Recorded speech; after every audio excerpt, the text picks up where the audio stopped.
ওনারও উরুস আছে। হযরত ইমামে শেরে বাংলা আল কাদেরী রাদিয়াল্লাহু তাআলা আনহু, আপনি যদি দেখেন ওনার মাজারটা হচ্ছে বাতিলের আস্তানাই, বাতিলদের মরকজ, যেখান থেকে বেয়াদবে রসুল বের হয়, যেখান থেকে গুস্তাকে রসুলদের খুশবু আছে, যেখান থেকে গুস্তাকে রসুলদের গন্ধ আসে। আমার শেরে বাংলার বাড়ি হচ্ছে সেখানে।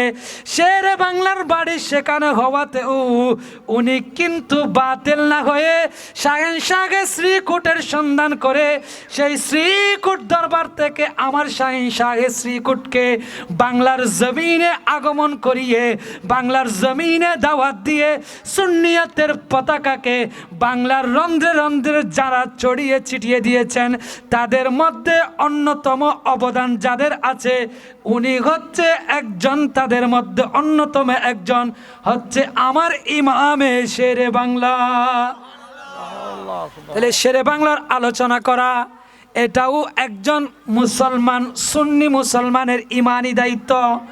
আমি যেটা বলছি শুনুন, হযরতে হুজুর খাজা খান যখন ওই মদিনায়ে মুনাওয়ারার মধ্যে যখন রসুলে কায়নাতের সাক্ষাৎ করলেন, কারণ আল্লাহর ওলিদের কশফ খোলা থাকে। কি কশফ? তারা অন্তরের চোখ দিয়ে দেখে। গরিব নওয়াজ যখন আমার রসুলে কায়নাতের সাথে মুরাকাবা করে দেখলেন, রসুলে কায়নাতের নির্দেশনা অনুযায়ী গরিব নওয়াজ যখন ভারতবর্ষে আসার যখন মন স্থির করলেন, উনি যখন ভারতবর্ষের দিকে আগমন করবেন, তার পূর্বে থেকে উনি পীরের যখন খেদমত শুরু করলেন। একদিন আমার গরিব নওয়াজ পীরের যখন খেদমত আঞ্জাম দিচ্ছিলেন, আমার গরিব নওয়াজ যখন আপন পীর মুর্শিদের কাপড় পরিষ্কার করছিলেন, আওলাদ রসুল হয়ে পীরের খেদমত করছে। সুবহানাল্লাহ। গরিব নওয়াজ যখন পীরের কাপড় পরিষ্কার করছিলেন, একজন মুসলমান উনার পীর হযরতে উসমানে গারওয়ানির কাছে কান্না করে করে আসলেন। হযরতে উসমানে গারওয়ানির কাছে এসে বললেন, হে উসমানে গারওয়ানি রাদিয়াল্লাহু তাআলা, আমি বিশ্বাস নিয়ে এসেছি মুসলমানদের যারা বলি হয়, যারা মুসলমানদের উপর রাজত্ব করে, তাদের কাছে আসলে কেউ কখনো খালি হাতে যায় না। সেজন্য আমরা একটা নাত পড়ি না, কেউ ফিরে না কালি হাতে গেলে খাজার দরবারে, কেউ ফিরে না কালি হাতে গেলে খাজার দরবারে। আপনি যখন এটা শুনবেন কিংবা পড়বেন, আপনার কাছে বেদাতের ফতোয়া আসবে, শিরিকের ফতোয়া আসবে, আপনি কিভাবে জবাব দিবেন শুনেন। আপনাকে কেউ যখন বলবে কেউ ফিরে না কালি হাতে গেলে খজার দরবারে, কারণ আমরা জানি মানুষ আল্লাহর কাছে গেলে কালি হাতে ফিরে না। তাইলে কেউ যদি কালি হাতে খজার কাছ থেকে গিয়ে না ফিরে, তাইলে খজাটা আল্লাহ হয়ে যাবে। আপনাকে বুঝাবে এভাবে, নাউজুবিল্লাহ। আপনি জবাব দিবেন, আমি যদি গরিব নামাজের কাছে গিয়ে কালি হাতে কিভাবে আসবো না শুনুন। আপনি যখন গরিব নামাজের কাছে যাবেন, গরিব নওয়াজ আপনাকে আমাকে আমাদের ভাগ্যের নির্মমতার কারণে কিছু দিক না দিক, আমি যদি আমার গরিব নামাজের জিয়ারত করি, আমার গরিব নামাজের দরবারে যদি যাই, একবার সূরায়ে ফাতিহা পড়লে, তিনবার সূরায়ে ইখলাস পড়লে, কয়েকবার দরুদ পড়লে অন্তত তো জিয়ারতের সওয়াব নিয়ে আসবো। সেজন্য গরিব নামাজের কাছে গিয়ে কালি হাতে ফিরে না, তার উজ্জ্বল নমুনা হচ্ছে আপনাকে কেউ যদি প্রশ্ন করে আপনি গরিব নামাজের কাছে গিয়ে কি এনেছেন, আপনি বলবেন আমি কিছু না আনি, আমি আমার গরিব নামাজের দরবারে গিয়ে অন্তত জিয়ারতের সওয়াব নিয়ে এসেছি। বলতে পারবেন না? তাহলে আমার গরিব নামাজ যখন আপন পীর ও মুর্শিদের কাপড় পরিষ্কার করলেন। একজন মহিলা কান্না করে করে গরিব নওয়াজের কাছে আসলো, উনার পীর উসমানে ঘরওয়ানির কাছে আসলো। হযরত উসমানে ঘরওয়ানি রাদিয়াল্লাহু তাআলা আনহুকে যখন বলল, হে মুসলমানদের পীর, আমার স্বামী আমাকে বলেছে যদি আমার কাছে সন্তান না হয় আমার স্বামী আমাকে তালাক দিয়ে দিবে, কারণ একজন মায়ের কাছে সন্তান অনেক বড় নিয়ামত। সুবহানাল্লাহ। হযরতে গরিব নওয়াজ উনার পীরের যখন কাপড় পরিষ্কার করলেন, উনার পীর উসমানে ঘরওয়ানির কাছে ওই মহিলা গিয়ে কথাটা বললেন, হে মুসলমানের পীর, আপনি আমার পক্ষ হয়ে আল্লাহর কাছে ফরিয়াদ করে আমাকে একজন সন্তানের ব্যবস্থা করে দিন। হযরত উসমানে ঘরওয়ানি বললেন, আমি তোমার কাছে দোয়া করার আগে, তোমার জন্য দোয়া করার আগে আমি আমার আল্লাহর সাথে মুরাকাবা করে দেখব তোমার কাছে তোমার তাকদীরে সন্তান আছে কিনা। হযরতে উসমানে ঘরওয়ানি উনি আল্লাহর সাথে মুরাকাবা করলেন, কশফ দিয়ে আল্লাহর সাথে এলহামি ভাষায় কথা বললেন। হযরতে উসমানে ঘরওয়ানি যখন দেখলেন ওই মহিলার তাকদীরের মধ্যে সন্তান নাই, হযরতে উসমানে ঘরওয়ানি বললেন, হে মহিলা, আল্লাহ আমাদেরকে তার ওলি হিসেবে কবুল করেছে, এ কথা ঠিক, কিন্তু আমি তোমার জন্য তখন দোয়া করতাম, আমি তোমার জন্য দোয়া তখন করতে পারবো যখন আল্লাহ তোমার তাকদীরের মধ্যে সন্তান লিখবে। আমি তো তোমার তাকদীর পড়েছি, আল্লাহ আমাকে তোমার তাকদীর পড়ার সাহস দিয়েছেন, যোগ্যতা দিয়েছেন। আমি তোমার তাকদীর বিচরণ করে দেখেছি, তোমার তাকদীরের মধ্যে সন্তান নাই। আমি তোমার জন্য যার তাকদীরে আল্লাহ সন্তান রাখে নাই, আমি আল্লাহর বিরুদ্ধে গিয়ে তোমার জন্য দোয়া করব না। সুবহানাল্লাহ। ওই মহিলা বলল, আমি এসেছি সন্তানের জন্য, আমার ভাগ্য ছিল, আমার বিশ্বাস ছিল মুসলমানদের পীরের কাছে আসলে খালি হাতে ফেরত যায় না, কিন্তু উনি বলছে আল্লাহ নাকি আমার তাকদীরে সন্তান রাখে নাই, আমি খালি হাতে ফেরত যাব। ওই মহিলা যখন কান্না করে করে চলে যাচ্ছে, কান্না করে করে হযরতে গরিব নওয়াজ রাদিয়াল্লাহু তাআলা আনহু আপন পীরের কাপড় পরিষ্কার করছেন। উনি যখন আপন পীরের কাপড় পরিষ্কার করা অবস্থায় ওই মহিলা চলে যাওয়া অবস্থায় যখন দেখলেন, ওই মহিলাকে জিজ্ঞেস করলেন, হে মহিলা, তুমি এসেছো কেন, যাচ্ছও বা কেন? কারণ মুসলমানদের ওলিদের দরবার এটা এমন এক দরবার, এই দরবারে মানুষ আসলে খালি হাতে যায় না। তাহলে তুমি খালি হাতে চলে যাচ্ছ কেন? খালি হাতে যাওয়া এটা তো মুসলমানদের ওলিদের কারামত হতে পারে না। ওই মহিলা বলল, হুজুর, আমি আপনার পীরের কাছে এসেছিলাম, আমার স্বামী আমাকে বলেছে যদি আমার কাছে সন্তান না হয় আমার স্বামী আমাকে তালাক দিয়ে দিবে। আমি আপনার পীরের কাছে ফরিয়াদ করেছি, আপনার পীর আমাকে জবাব দিয়েছে আমার তাকদীরের মধ্যে সন্তান নাই, আমার জন্য নাকি দোয়া করবে না। গরিব নওয়াজ বললেন, আমার পীর যদি এটা বলে, শুনো, আমি তোমাকে একটা কথা শিখিয়ে দিচ্ছি, তুমি আমার পীরকে গিয়ে বলবা আমার তাকদীরে থাকলে তোমার কাছে আসতাম না। কি তাকদীরে থাকলে আল্লাহ নিজেই দিয়ে দিত। আপনার কাছে মুসলমানদের ওলির কাছে তখন আসতে হয় যখন কোনো কিছু তাকদীরের মধ্যে না থাকে। বলে আমার তো তাকদীরে নাই।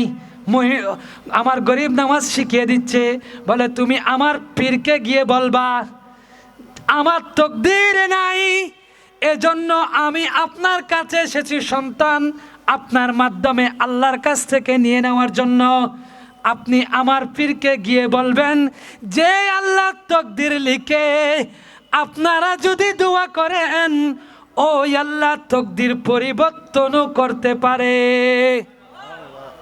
কারণ আল্লাহ কারো যদি তাকদীর পরিবর্তন করতে চাই, আল্লাহ যদি কারো তাকদীর পরিবর্তন করে দেয়, আল্লাহকে কেউ জিজ্ঞেস করবে না আল্লাহ তুমি ওই ব্যক্তির তাকদীর পরিবর্তন করেছে কিনা। সেজন্য আল্লামা ইকবাল আল্লাহর কাছে ফরিয়াদ করলেন, আল্লাহ আমাকে যখন হাসরের মধ্যে তুলবেন আমার আমল নামালটা, আমার আমলের মধ্যে যদি গুনাহ বেশ থাকে, আমার আমল নামাটা রসুলের কাছে না দেখিয়ে যদি চাও আল্লাহ তুমি মাফ করে দিও, আল্লাহ তুমি যদি মাফ করে দাও, আল্লাহ তোমাকে কেউ জিজ্ঞেস করবে না তুমি মাফ করেছো কেন। আল্লাহ তুমি যদি আমাকে জাহান্নামে দাও, জাহান্নামে দিলেও কেউ জিজ্ঞেস করবে না আল্লাহ জাহান্নামে দিয়েছো কেন। আল্লাহর কাছে ফরিয়াদ করতেন, আল্লাহ আমার আমল নামাগুলো রসুলকে না দেখিয়ে নয়তো জান্নাত দিও আল্লাহ, নয়তো মাফ করে দিও, নয়তো আমার রসুলের কাছে বেইজ্জতি না করে আমাকে জাহান্নামে দিয়ে দিও। আমার গরিব নওয়াজ যখন ওই মহিলাকে শিখিয়ে দিলেন, কি শিখিয়ে দিলেন? বললে যে আল্লাহ তকদির লিখে ওই আল্লাহ তকদির পরিবর্তনও করতে পারে। আপনি যখন আমার পীরকে যখন এই কথাটা বলবেন আল্লাহ তকদির লিখে পরিবর্তন করতে পারে, ওই মহিলা ঠিক একই কথা গিয়ে পীরকে বলল, উসমানে ঘরওয়ানিকে গিয়ে বলল। উসমানে ঘরওয়ানি বললেন, হে মহিলা তুমি বলো, কারণ তুমি একজন সাধারণ মহিলা, তোমার কাছ থেকে এত বড় কথা কখনো আসবে না। কারণ আমি তো তোমাকে ফিরিয়ে দিচ্ছি, তোমার তকদিরের মধ্যে সন্তান না থাকার কারণে আমি তোমাকে বলেছি আমি তোমার জন্য দোয়া করব না, চলে যাও। কিন্তু তুমি আমাকে এখন এসে বলছ যে আল্লাহ তকদির লিখে ওই আল্লাহ চাইলে তকদির পরিবর্তনও করতে পারে, আমি তোমার জন্য দোয়া করব। একটা শর্ত আছে, আগে বলো তোমাকে এ কথাটা কে শিখিয়ে দিয়েছে? দোষর পড়ুন সালাতুনিয়া।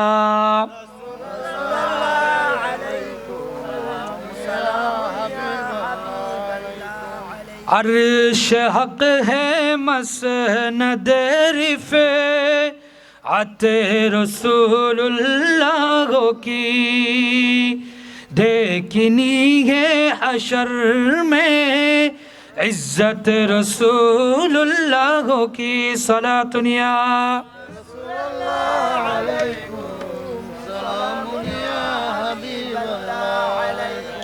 सूरज उल्टे पाव पलटे, चांद इशारे से हो चाक, अंगदी नजदी किले कुदरत रसूलुल्लाह की। सलातुनिया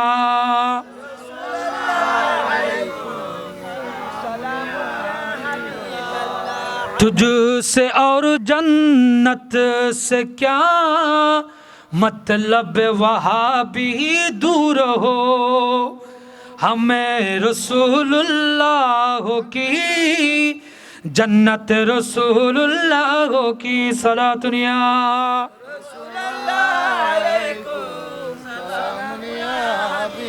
ওই মহিলাকে যখন সত্য দিলেন, হে মহিলা আমি তোমাকে শিখিয়ে দিব, তুমি বলো তোমাকে এই কথাটা কে শিখিয়ে দিয়েছে? যে আল্লাহ তকদির লিখে ওই আল্লাহ তকদির পরিবর্তন করতে পারে। ওই মহিলা বলল, হুজুর যে ছোট 20-22 বছরের বালক পুকুর ঘাটে বসে বসে আপনার কাপড় পরিষ্কার করছে, ওই যুবক আমাকে শিখিয়ে দিয়েছে আল্লাহ যদি তকদির লিখে আল্লাহ তকদির পরিবর্তনও করতে পারে। ওই মহিলা যখন এভাবে বললেন, হযরতে উসমানে ঘরওয়ানি আল্লাহর দরবারে ফরিয়াদ করলেন, আল্লাহ এই মহিলা আমাকে লজ্জার মধ্যে ফেলে দিয়েছে, আল্লাহ তুমি এই মহিলাকে একজন সন্তান দাও।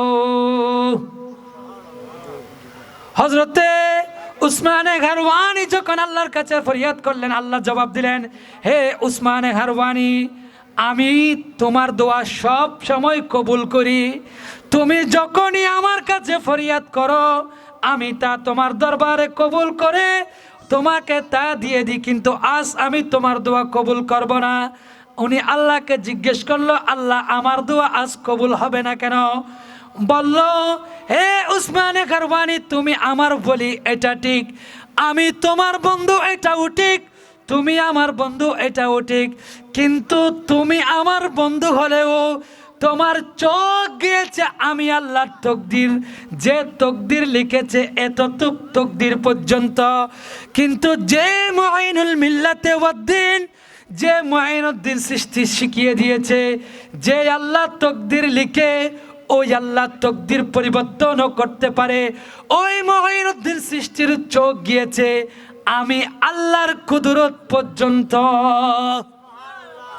কারণ কথা ছিল আল্লাহ তকদির লিখে আল্লাহ তকদির পরিবর্তনও করতে পারে। হযরতে উসমান গারওয়ানিকে বললেন, হে উসমান গারওয়ানি, আমি তোমার দোয়া আজ কবুল করব না। যে মুঈনুদ্দিনের নজর, যে হাসান সঞ্জারির নজর আমার কুদরত পর্যন্ত গিয়েছে, ওই মুঈনুল মিল্লাতে ওয়াদ্দিন মুঈনুদ্দিন সৃষ্টি যদি ওই মহিলার পক্ষ হয়ে আমি আল্লাহর দরবারে ফরিয়াদ করে মুঈনুদ্দিন সৃষ্টির ওসিলায় আমি ওই মহিলাকে সন্তান দিব।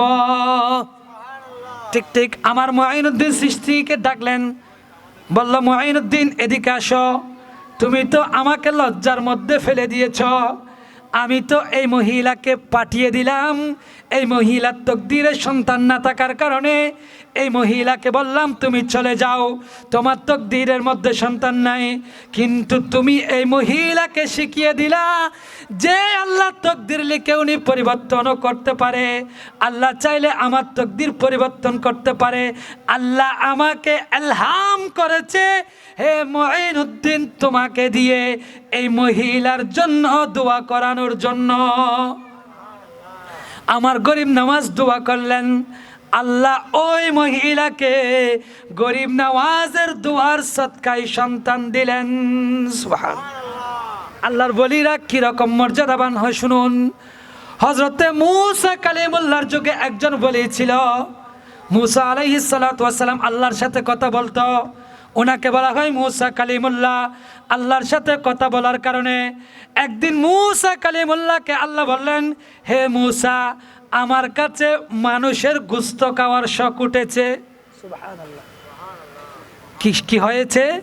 মানুষের গোশত খাওয়ার শখ উঠেছে। হযরতে মূসা কালিমুল্লাহ আলাইহিস সালাম যখন আল্লাহর কাছ থেকে এই কথাটা শুনলেন, আল্লাহ মূসা কালিমুল্লাহকে বললেন, হে মূসা, আমার জন্য গিয়ে মানুষের গোশত নিয়ে আসো। হযরতে মূসা কালিমুল্লাহ যখন মানুষের দ্বারে দ্বারে আসলেন, মানুষের কাছে কাছে গিয়ে বললেন, হে আমার মুরিদরা, হে আমার উম্মতেরা, শুনো শুনো, আমি যখন আজ আল্লাহর সাথে কথা বলছিলাম, আল্লাহ আমাকে বলেছে আল্লাহর নাকি মানুষের গোশত খাওয়ার শখ হয়েছে। মূসা আলাইহিস সালাতু ওয়াস সালামকে মানুষ বলল, হে মূসা, আপনি কি পাগল হয়ে গিয়েছেন? কারণ আমরা বিশ্বাস করি লাম ইয়ালিদ ওয়া লাম ইউলাদ, আল্লাহ কাউকে জন্ম দেয়নি, আল্লাহর কাছ থেকে কেউ জন্ম নেয় না, আল্লাহ খাওয়া দাওয়া থেকে পাক, যিনি খায় তিনি খোদা হতে পারে না, যিনি খোদা তিনি খায় না।